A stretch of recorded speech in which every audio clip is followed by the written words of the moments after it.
What is up, everyone? It's your boy here. Um, we're gonna do a little bit of a history slash civics lesson today. So, way back when, in like the 1700s, late 1700s, there was this baby nation called the United States of America, which had, sorry, let me just turn off my computer real quick. Thank you. So there was this baby nation called the United States of America, which had, just fought for its independence in the American Revolution against a tyrannical Great Britain, King George, all that shit. Excuse my profanity, by the way. I'm a teacher that likes to use profanity. All right. Anyway, so in this baby nation, the United States wanted to avoid having a tyrannical government. So what they did was they instituted this document called the Articles of Confederation. It was the United States' first government, and it was extremely ineffective. You had a federal government, but it was effectively useless. It almost couldn't do anything. And sorry, I'm a little sick, but yeah, it was basically like we were like 13 different countries. Like we had like all these states, and the state governments had all the power, but the federal government just couldn't do shit. And like it was impossible to get anything done. It was impossible to pass anything. I think you needed 2/3 to actually like a 2/3 majority to pass anything, and unanimous majority, a unanimous vote to amend the Articles of Confederation. So nothing would get done. It was extremely ineffective. And there was this thing called Shays' Rebellion, which I believe was a farmers' rebellion. And like when the United States couldn't handle it effectively, they realized, oh shit, this government fucking sucks. So they got together and they drafted something. It's a little document called the United States Constitution. It's a pretty important document. Like it's what we use it now to like have our government go by. And there are a lot of things in the Constitution. But one of the things I would like to talk about is there's this part in Article 2, I believe, that describes the executive branch. That, well, actually, no, no. There's an amendment, forgive me. I forgot which one. I think it might be the 22nd Amendment. I would have to double check. That says that the president cannot serve more than 2 terms. This was passed, I believe, sometime in the 1950s when, after FDR, great president. Actually, it's a controversial take, forgive me, but he was an influential president. People liked him. He was elected 4 times. He served 3 full terms, and he was elected for his fourth term, but unfortunately died in the middle of his fourth term. Well, actually, at the beginning of his fourth term, like a month into his fourth term. So yeah, FDR, Republicans were out of power for so long. People were like, we gotta put a limit on this. So Congress passed the 22nd Amendment, which was ratified by 75% of states, and that made it so that the president cannot run for more than 2 terms, and these terms are consecutive and not consecutive, meaning that even if a president serves 1 term, loses his reelection, and comes back to serve a second non-consecutive term, he can't run for a third overall term because you're only allowed 2 terms, whether they're consecutive or non-consecutive. That's very relevant because lots of people are saying that Donald Trump, current president, 47th president, 45th and 47th, should be able to run for a third term, which he cannot under this current constitution. So, here's the issue. This Republican congressman has proposed an amendment to allow Trump to run for a third term. And I see there are people getting scared and overreacting, saying that people who voted for Trump were stupid, saying that, because they said that, oh, this would never get passed and that they voted for fascism, blah, blah, blah, blah, blah. But I think those people are actually a little misinformed.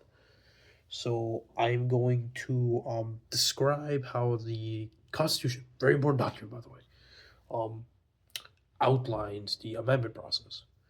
So you need 2/3 of both the House of Representatives and the United States Senate to pass the amendment. So basically, there are about 435 members of the House, meaning 2/3 of that would be 290 representatives. I did the math. I did the math.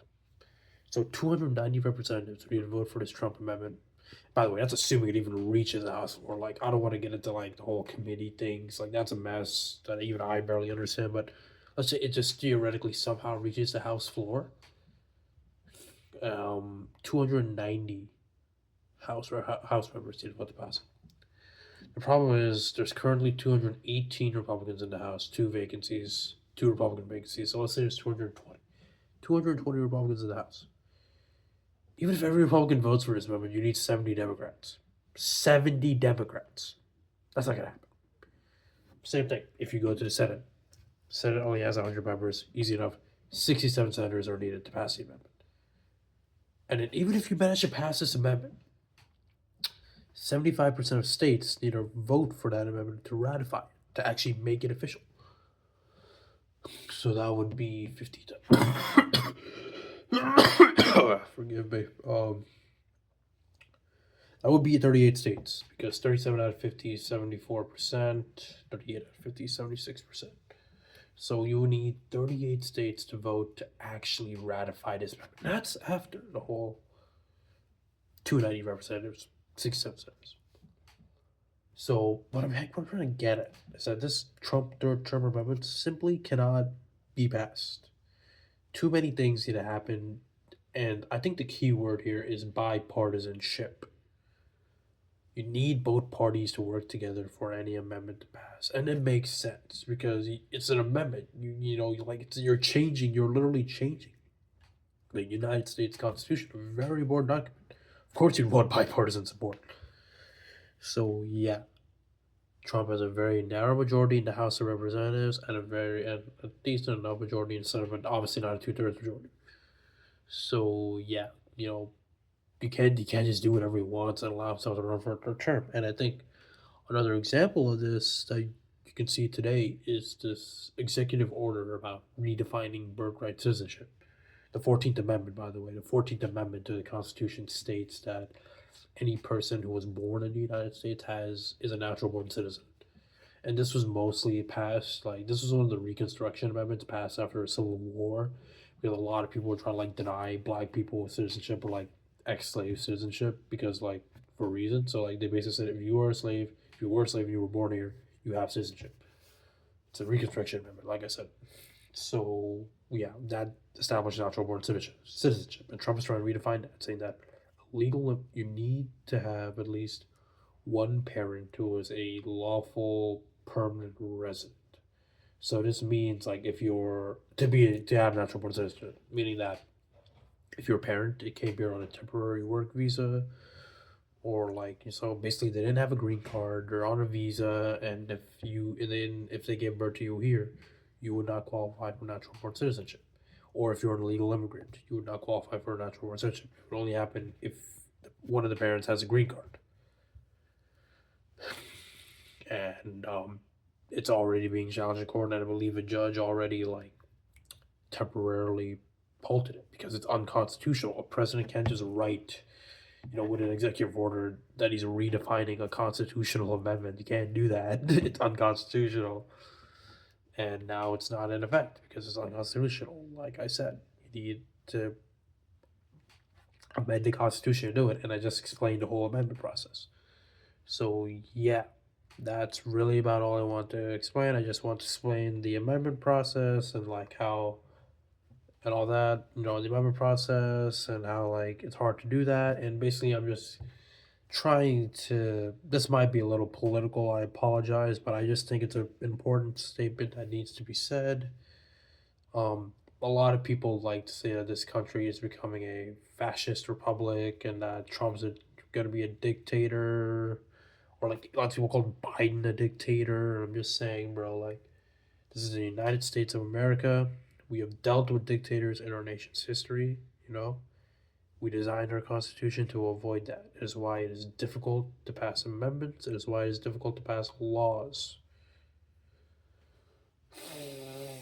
Sorry. Compare this to a country like the United Kingdom, where the Prime Minister and the Parliament are always in the same party, meaning that they can pass laws like this. And the United Kingdom doesn't have a constitution. The government made the Constitution. Parliament can do whatever they want. The United States Congress is not like that. We have a living, breathing, written Constitution, and they are restricted by that. So just don't say that the U.S. is becoming fascist because you don't want to sound uninformed. Okay, you want to be you want to be intelligent. You want to know things. So yes, that's all I wanted to talk about. Just wanted to clear up the doubts about the amendment process and all that. I hope you enjoyed my lesson, and maybe I will do more in the future if you guys like this video.